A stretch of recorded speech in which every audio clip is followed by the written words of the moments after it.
아버지께서 내게 주신 자 중에서 하나도 잃지 아니하였사옵나이다 라는 제목으로 말씀을 드리겠습니다. 요한복음 18장 1절에서 11절을 보면 예수께서 이 말씀을 하시고 제자들과 함께 기드론 시내 건너편으로 나가시니 그곳에 동산이 있는데 제자들과 함께 들어가시니라. 그곳은 가끔 예수께서 제자들과 모이시는 곳이므로 예수를 파는 유다도 그곳을 알더라. 유다가 군대와 대제사장들과 바리새인들에게서 얻은 아랫 사람들을 데리고 등과 횃불과 무기를 가지고 그리로 오는지라. 예수께서 그 당할 일을 아시고 나아가 이르시되 너희가 누구를 찾느냐 대답하되 나사렛 예수라 하거늘 이르시되 내가 그니라 하실 때 그들이 물러가서 땅에 엎드러지느니라. 이에 다시 누구를 찾느냐고 물으신데 그들이 말하되 나사렛 예수라 하거늘 예수께서 대답하시되 너희가 내가 그니라 하였으니 나를 찾거든 이 사람들이 가는 것은 용납하라 하시니 이는 아버지께서 내게 주신 자 중에서 하나도 잃지 아니하였사옵나이다 하신 말씀을 응하게 하려 함이라. 동산은 겟세마네 동산인데 에덴 동산을 연상하게 합니다. 유다는 선악과를 먹는 하와를 상징하는데 하나님처럼 되고 싶은 자의 모습입니다. 사탄이 들어간 유다는 예수를 팔고 하나님 나라를 상징하는 에덴 동산에서 사탄의 조종을 받는 바리새인들에 의해 하나님의 빛이신 예수님이 체포당하심으로 잠시 하나님의 빛이 사라지고 흑암의 모습이 나타나는 것입니다. 때가 어두운 밤이었습니다. 어두운 밤은 빛이 없는 세상을 나타냅니다. 그들은 예수 그리스도를 찾습니다. 아담과 하와가 에덴 동산으로부터 세상으로 쫓겨나왔다는 말은 구원의 빛이 없는 곳이며 그래서 예수 그리스도를 찾아야만 하는 것입니다. 그런데 바리새인들과 서기관은 예수를 죽이기 위해 찾는 것입니다. 오늘날 세상과 같은 이야기가 되는 것입니다. 내가 그니라 라고 번역한 헬라어 에고 에이미는 나는 존재한다 라는 의미입니다. 여호와의 이름은 하야인데 헬라어로 에고 에이미가 되는 것입니다. 예수님 자신이 하나님의 아들의 정체성을 이름으로 표현했던 것입니다. 하나님의 권능에 의해서 그들 병사들이 넘어지는 표적을 보여주셨습니다. 이 표적을 통해서 하나님의 임재를 보여주는 것입니다. 바리새인들은 예수를 나사렛 출신인 사람 예수로 인식하는데 하나님은 예수를 하나님 아들로 보여주시는 것입니다. 예수님이 다시 누구를 찾느냐라고 말을 했을 때도 여전히 나사렛 출신 예수를 찾는다는 것입니다. 예수님은 표적을 통해서 나는 하나님의 아들이라고 나타나셨는데도 깨닫지 못한 것입니다. 영적으로 눈이 감겨져 있으므로 육의 눈으로 계속 예수를 바라보는 것입니다.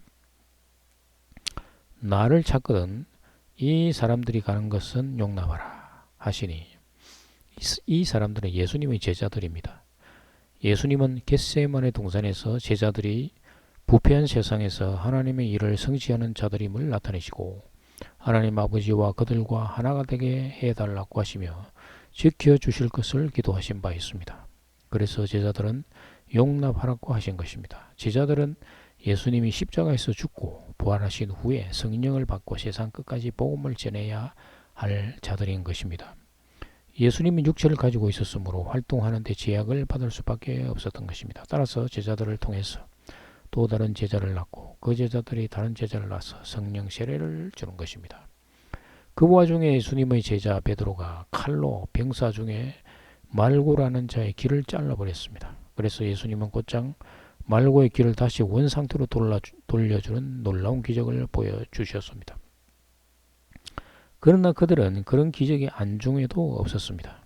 예수님이 체포되고 제자들은 다 도망가 버렸으며 베드로는 그래도 예수님의 상태가 궁금해서 성전뜰 안에 있다가 닭이 3번 울 때까지 예수님이 예언하신 대로 3번 예수를 부인하게 됩니다. 그러나 결국 제자들은 예수님이 말씀하신 대로 아무도 체포당하지 않게 된 것입니다. 이것은 이미 예고되어 있는 일이었습니다. 이는 아버지께서 내게 주신 자 중에서 하나도 잃지 아니하였사옵나이다 하신 말씀을 응하게 하려 함이라. 이 말씀은 출애굽 당시 하나님이 모세를 통하여 자기 백성을 구원하는 일과 연관됩니다.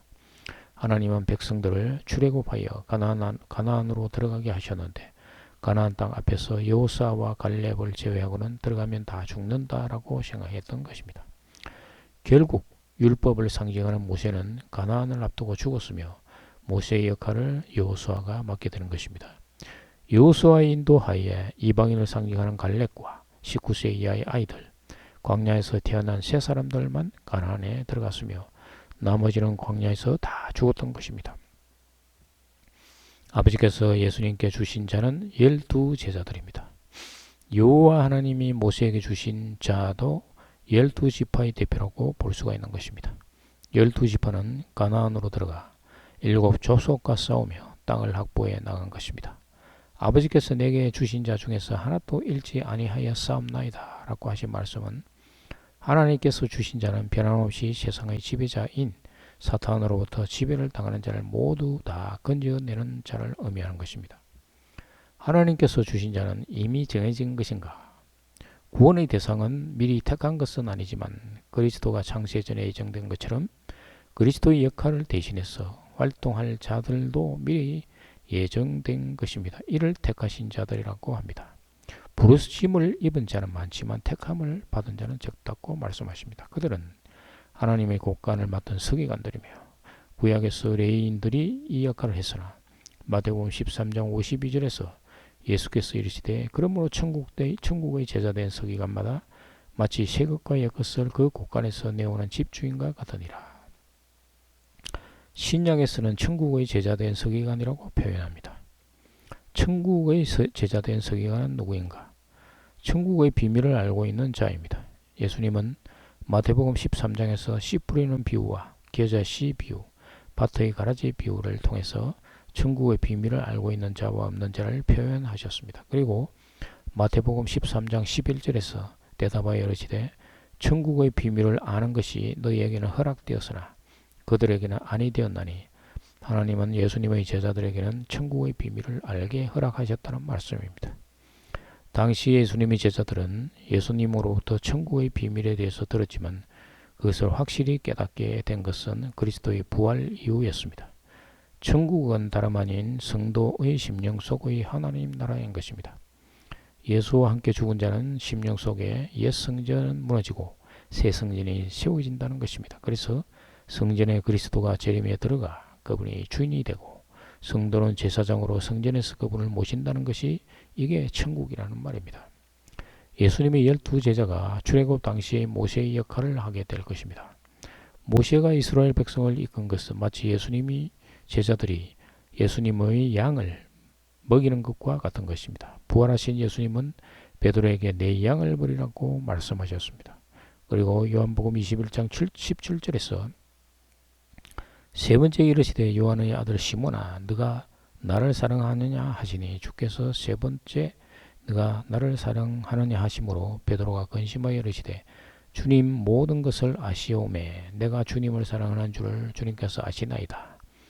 예수께서 이르시되 내 양을 먹이라. 그리고 요한복음 6장 39절에서도 나를 보내신 이의 뜻은 내게 주신 자 중에서 내가 하나도 잃어버리지 아니하고 마지막 날에 내가 다시 살리는 이것이니라. 예수님은 하나님으로부터 권능을 받으셨으며 다시 제자들에게 권능을 주십니다. 오늘날 천국의 비밀을 아는 자들은 그리스도 안에서 하나님으로부터 권능을 받은 자들입니다. 출애굽 당시와 같은 흑암의 세상에서 잃어버린 양을 찾고 그들을 하늘 양식으로 먹여야 하는 것입니다. 그러나 예수님의 권능을 받은 자들이 참 진리의 복음, 즉 십자가의 죽음과 현재적 부활을 전할 때 예수님 당시처럼 핍박이 몰려오게 됩니다. 어두운 세상에 빛이신 부활의 그리스도를 찾아야 하는데 빛이신 예수를 죽이는 일에 몰두하고 있는 것입니다. 신도들은 바리새인들처럼 율법주의에 빠져 예수의 피를 계속 요구하고 있는 것입니다.